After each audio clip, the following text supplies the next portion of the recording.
Hello there, and in this video we're going to be taking another look at my Volvo V70. Now, there's been an update since the last time I posted anything about it. I recently nipped over just 20 minutes up the road, to be honest with you, to go and fetch a spare shock absorber for a mate of mine, Jim McGill, to try and sort his XC60 out. And unfortunately, on the way back, the V70 started to lose drive and generally misbehaved rather a lot. Now, we're very much in what I consider to be last chance saloon with this car, certainly at least before it goes off to see an automatic gearbox specialist. But because I already have 20 litres of gearbox fluid knocking around, it seemed daft to me not to at least have a go at doing it myself. So what I've got is I've got 20 litres of Manol 3309 ATF, a syringe to fill it back up with, various containers, and what we're going to do is we're going to do a series of sump dumps this afternoon. Now, the best method to do this, if I'm honest with you, would be to use the Gibbons method. That's where you take the transmission fluid out through this line up here. The reason I'm not doing that today is because you may be able to see my clip is broken. I didn't realise that, and obviously if I can't get that clips back in, then that pipe's not going to be retained. You also use quite a lot of fluid in a relatively short period of time doing that.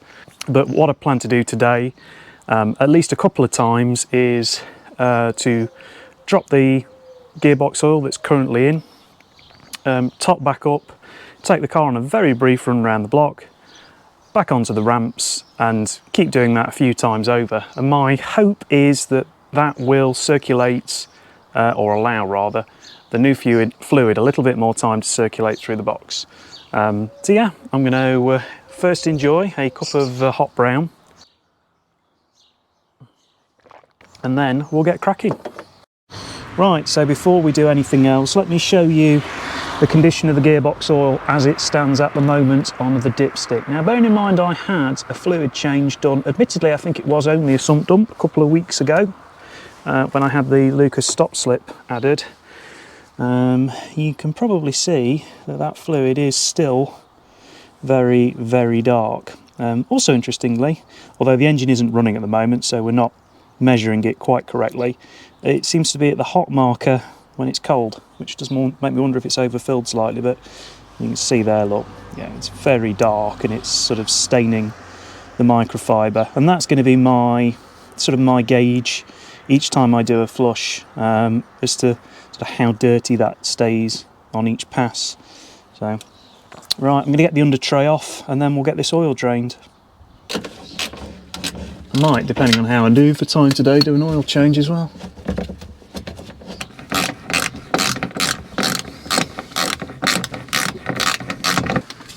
I can understand why professional mechanics don't like rolling around on the floor to do a job, because it's a colossal pain in the arse.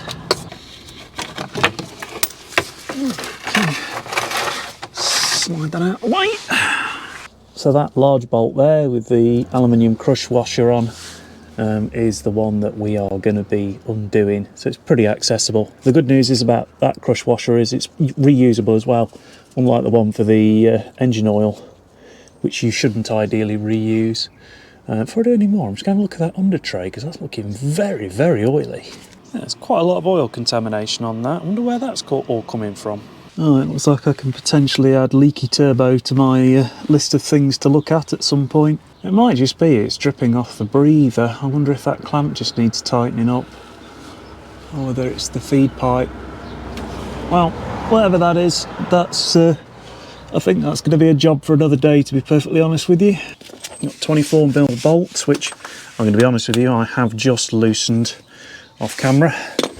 And we'll drain this out and see what comes out the box. Now, I'm expecting it to be about 3.5 litres each time, but I'm going to try my best to do it with some precision in a way that I'll explain momentarily. This is probably going to go everywhere, because these sorts of things always do. That's not so bad, actually. The good news is it doesn't look like my sump plug's furry. Doesn't smell very nice though, I must admit. Yeah, it's absolutely black. absolutely black, despite the fact that it was changed very recently. Well, I think we're nearly there now. Bearing in mind I'm going to do this a couple of times, so I don't think it needs to be every single last drip at this stage. Dip that back up now, not super duper stupid tight. But like I say, it is going to come off again. There we go, that'll do for now. Like I say, it doesn't need to be stupidly tight. Right, let's have a look how much oil I've got out. Right, now my method for doing this, and I don't know whether it's genius or stupidity, probably stupidity, is that I want to keep a very precise gauge on how much I'm taking in and out of the gearbox on each fluid dump. So, rather than trying to use measures on the side of a bottle, I'm actually going to weigh how much fluid comes out each time, and I'm going to take a clean container, fill that with new ATF, and then put that amount back into the gearbox each time. There's probably easier ways of doing this, but I think by measuring the weight of the fluid, that's perhaps the most precise way that I can do it. I seem to like to do things the hard way sometimes. This is also where you try not to spill horrible ATF fluid all over your kitchen.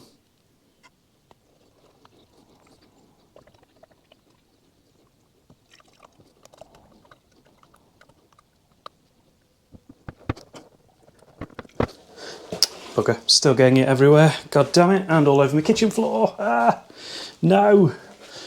Didn't plan this out very well. So what's that? So that's 2,335 grams in theory. The reason I'm choosing to go by weight, by the way, rather than trying to measure this using indicators on the side of a bottle is, chances are after the first couple of runs around the block, the transmission fluid's actually going to heat up and it will actually read differently, which is why I'm going to try, fingers crossed, and go on weight.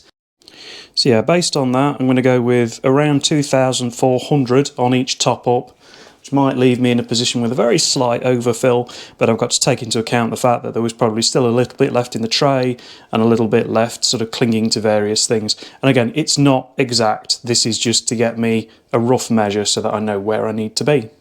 There we go. So I've used that syringe to suck a load of fluid out of this very large container, which is otherwise a nightmare to pour, and put roughly 2,400 grams of gearbox oil back in, and we'll now take this and suck it out of this container and put it back in the gearbox.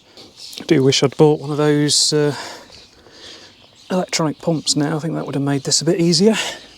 Definitely going to have some cleaning up to do after this. So I'm refilling it through the dipstick tube basically. I might only do this once today, to be honest with you, as it is turning into quite a faff.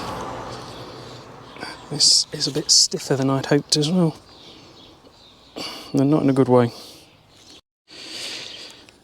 Yeah, I think if I was to do this again, I would just look for an extendable funnel, because it's definitely taking me much longer to do it this way using this syringe than I think it would have been just to measure it and pour it right down. And it's proving to be a bit more messy, because obviously each time I pull this out, I'm dropping gearbox oil everywhere. Right. So using that syringe seemed like a good idea for filling it up, but in practice it was very, very messy, and on the very last push I've actually, as you can probably see, spilt loads of fluid everywhere, which I now need to wash down. So I think what I'm going to do, I have got a funnel which I might be able to finagle onto that filling point, and I'm going to see if I can find a way to do that to top it up later, because it's going to take a very long time, particularly if I plan to do a couple of these today, to fart about doing that. But first, I'm going to get the dipstick back in and give everything a really good wash down, because, yeah, I've made a massive mess, both on top and underneath. So, yeah, nice work.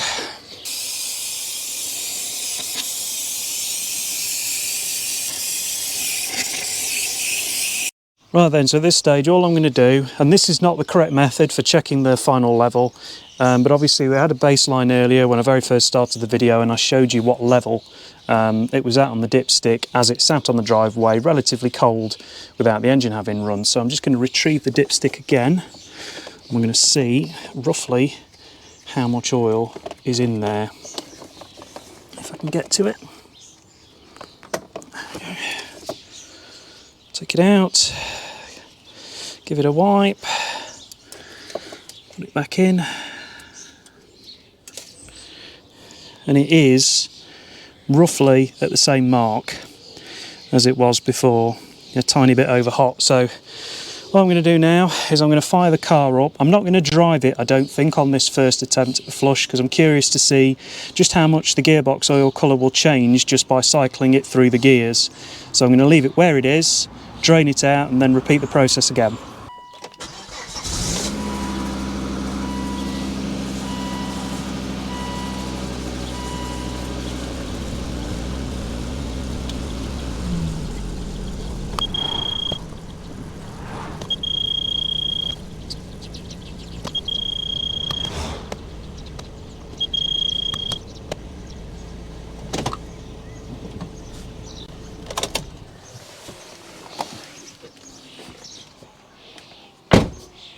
Right, okay, so subsequent to my last round of faffing around, I've actually found a way to get the funnel I have got completely into the dipstick tube. I wish I'd persevered with that in the first place, to be honest with you, because it would have made that first fill up a lot less painful. I'm now going to repeat the process I've just done a couple of times, and we're just going to keep doing it and doing it. Don't need to film every single one of those steps, so what I'll tell you is roughly how much I've put through it, and what sort of colour it's coming out to on the final result.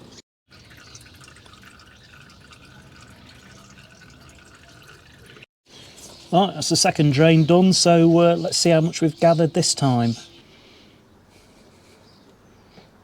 Oh, bugger, gone everywhere.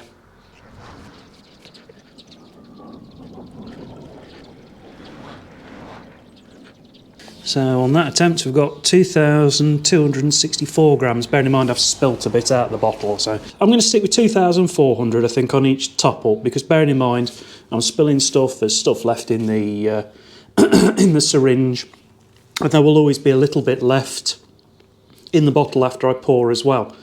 But like I say, I'm now going to suck some more fluid out of this. We'll put 2,400 in a clean container and we'll pour it this time, and hopefully it'll go in a bit quicker. Let's have a quick look, just make sure I'm happy that my pipe is in where it needs to be. I'm pretty certain it is. We'll soon find out if automatic gearbox fluid goes everywhere. So we'll take it slow and steady and see what happens. Yes, I did put the sump plug back in before anybody asks. I think that's the other thing, is the first time I did this, there was still a little bit of fluid in the bottom of this plastic container that I couldn't get with the syringe. So again, didn't really think that through. There might also be a slight problem with my idea of weighing it, because it did occur to me that this car had Lucas stop slip in, which is probably more viscous and therefore heavier than ordinary transmission fluid. But I guess I've made my choice now, so we'll have to see how things go. Same again, I'm going to start it up, cycle through the gears, leave it to run for a few minutes, drop it out and see how things look.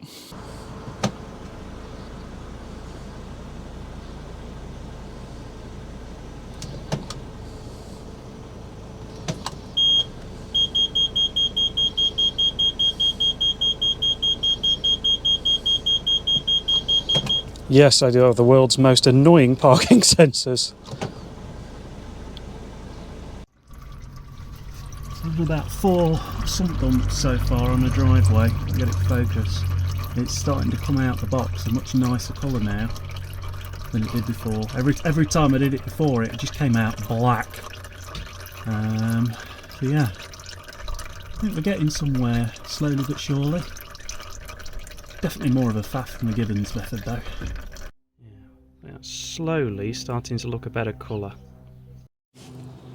Yeah, so I think this is somewhere around the 5th sump dump I think I've had so far. We'll see what sort of colour it's looking. I've only been doing this bolt finger tight because I've not been driving the car anywhere, but it doesn't need to be very tight, thankfully, for oil not to go everywhere. That's looking a lot redder now. I mean, I can see through the stream, whereas before you couldn't. It was just completely black. So we'll have a look at that in the container in a minute and see what we think, whether I want to do one more or whether I want to take it for a spin and get the box nicely up to temperature and then go from there. That's transparent and red, whereas the fluid that was originally coming out was pretty much solid black every time, whereas now it is red. So I'm taking that as a good sign. Right, okay, so this is my, I've lost count now if it's my 4th or 5th drop and refill. But we'll see what sort of colour it goes into the bottle now. Oh, I need to weigh it. I have no idea, by the way, if this weighing thing is going to work, but it's just my means of trying to be reasonably precise about how much I'm taking out and putting in each time. So yeah, it's not the beautiful clear cherry red that new Gearbox fluid is, but it's definitely starting to look a little better. But yeah, you might be able to see if I swish the bottle around, hopefully without spilling it everywhere. There's definitely more of a red tinge to that now compared to what it was. I mean, it's still quite dark, but nowhere near as bad as it was. I think what I'll do when I top this up, I'm going to check I can get another 2,400 grams of oil out of this drum before I risk doing a final on it, just so that I don't run out of clean fluid at least. Looking at the colour that's coming out now, I think we're at the point of decreasing returns in continuing to do any more flushes, so I am going to let that continue to drip out for a little bit, probably go and have another cup of coffee, wait until it's finished. I'm going to then measure this, what's in this sump now, top it back up, we'll check the dipstick cold, and then I will throw the camera in a car, go for a drive, get the gearbox up to temperature, and then find somewhere, hopefully a nice lay-by or somewhere nice and flat by the side of the road where we can get a more accurate reading. So I think I've done about 6 in total now. Not a fast process, certainly. It would have been a hell of a lot quicker just to pump it all out via the transmission cooler, I think, so I do understand why people prefer that method, but like I say, at least you've seen an alternative. Anyway, I'm going to go and grab a cup of coffee, I think. Okay, so I've nipped that sump plug up. I'm not going to over tighten it. Oops. Yeah, happy enough with that. Now I just need to clean all this up and make sure it's reasonably nice and shiny, because I've made a bit of a mess.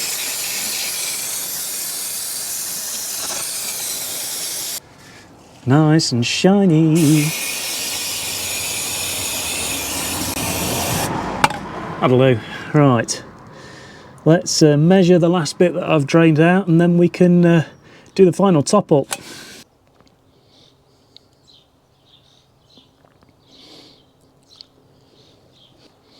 The other thing I'm not going to bother doing at this stage is putting the under tray back on, because assuming this is successful, I might, if there's enough light left and I've got the energy, do an oil change on this car as well.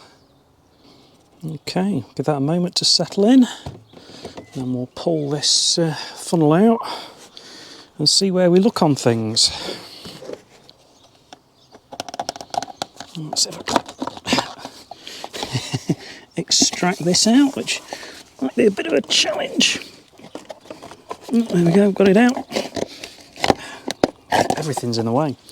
Let's throw our dippery stick back in. So it was showing full on cold whilst pointing forwards here. So we'll see what kind of reading we get on the dipstick to begin with, and see whether or not I'm anywhere in the ballpark or not, or whether I've spent the entire day getting it completely wrong.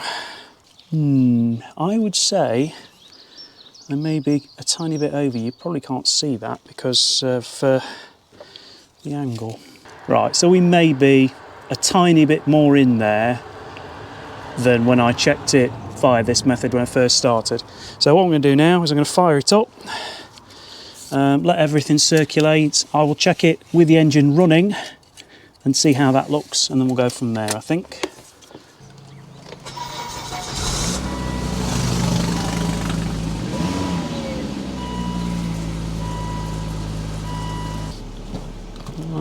stick it in reverse,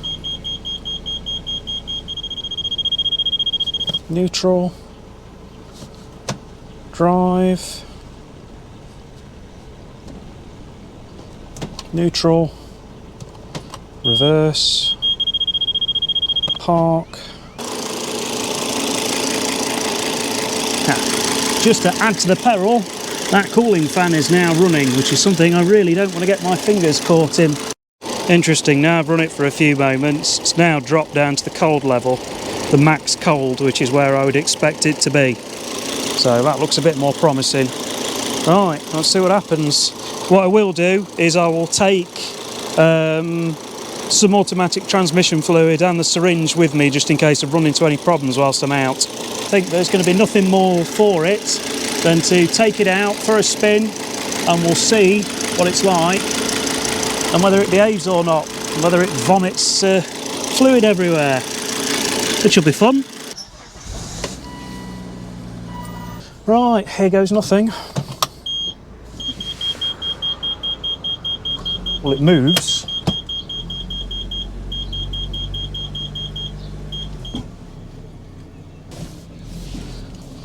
Have I got forwards? Yes, I have.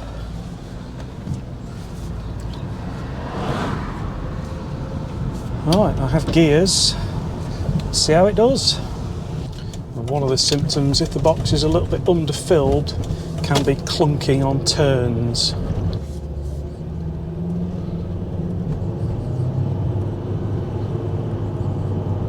Seems to be changing up through the gears nicely so far. The only other thing that's worth pointing out on this drive today is the ambient temperature is quite low. It is only about 17 degrees, whereas it was closer to 30 on the day that it really misbehaved. So it could even be that today won't be hot enough to get really bad box behaviour. Holding quite nice low revs at 30 as well. One of the things it was starting to do quite consistently was get stuck in third when it was warm. Probably shouldn't go too far because I think I can feel that rear brake caliper binding as well. I'm just going to try picking it up to 70 though, see if it picks up. No slipping, no unwanted changing of gears. Right, this will be a good test. Yeah, come out of that okay. Grabbed drive and went, which is what I wanted. No clump there going round a roundabout. It seems much more consistent in each gear. It's not wavering and flapping around like it was before.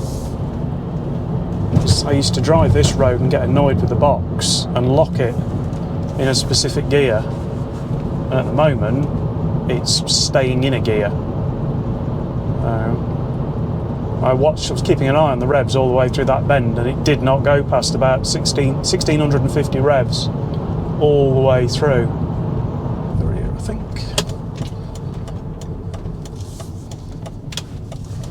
Right, let's have a look. A quick look at this level. Probably going to want a cloth so I can wipe it with. Right, okie dokie, so it's idling by the side of the road, it's up to temperature, it's in park, so I'm just going to pop the dipstick in and we'll see what sort of level we read. Ooh, ow, things are hot.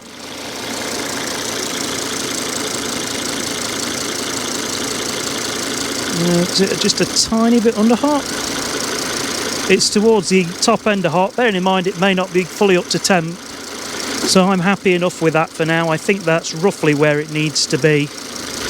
It's certainly not underfilled. So, and it's a hell of a lot cleaner when you wipe it. So yeah, let's see how we get on with it now, I think. Yeah, right, now it's hot. Let's see how it behaves when I put it into drive. There's a little bit of a double bump. Not a huge bang, but there was a double bump. So, it doesn't necessarily mean it's cured, but tells me that I've at least got the level close enough that the car should be drivable. I need to take a look at that rear brake caliper before I can take it on a longer trip to really evaluate how it's doing, but so far after the change it doesn't seem so bad. I said we've not got home yet, so it may still yet misbehave. I'm not going to be too disheartened if it does bump when I come to a slow, because I'm expecting it, to be honest with you. I'm not expecting it to have cured it, but we'll just have to see. That's an unfortunate place to break down. And yeah, I think because I've got time, I might do an oil change on this. It's up to temperature. I may as well, whilst I am here, drop the oil on it. I've left the ramps there, so it would be silly not to, I think. I'll just see how aligned I am, and we'll get that job done as well whilst we're here. Right, okay. See if I can do this without getting engine oil everywhere. Considering how much gearbox oil I've gotten everywhere today, I'm making no promises. It's going to be hot, hot, hot, hot, hot, hot, hot. It's coming. It's quite a good catch actually for me. I even got the sump plug. That's very unusual for me. Get this undone. As you can see, no need for those to be on tight. You literally just run them down. This obviously will be full of oil when it comes out. Oh yeah, missed it. Oh well, it's turned back into a messy day. I was doing quite well up to that point as well for mess. Never mind.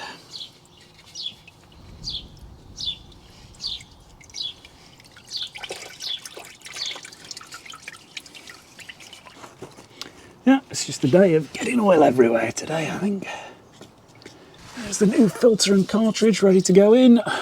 Oh, filter housing and cartridge. I will stick just a tiny bit of oil just on there, just to lube that. Yeah, I think it's 25 Newton meters is the what it's supposed to be. But basically, you just need to run them until they stop. That's it. Doesn't need to be any tighter than that, because it's not the tightness of the housing at the end of the day that's holding on to it. It is the rubber seal. Come on, give me my tool back, god damn it. There we go. Oh shit. Let's just round it off, shall we?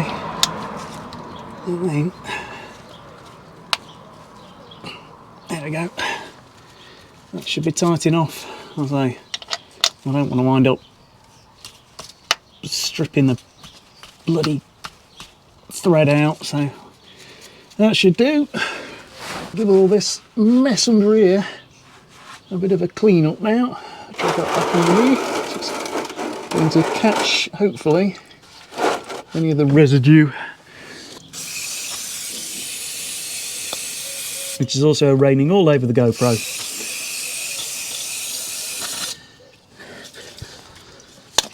Still, it's not like it's expensive or anything.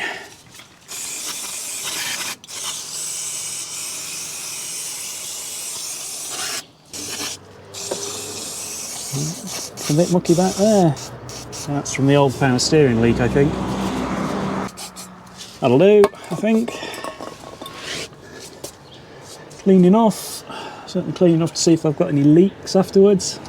Right, let's get this topped up.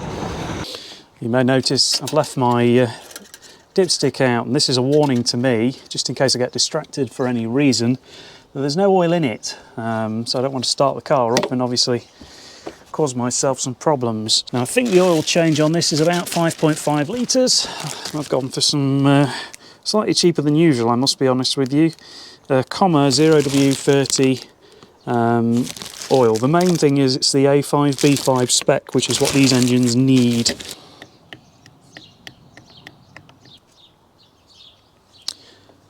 There we go, so we're about halfway now on the dipstick, so I'm just going to drop another 250-300ml in, and that should hopefully see me through.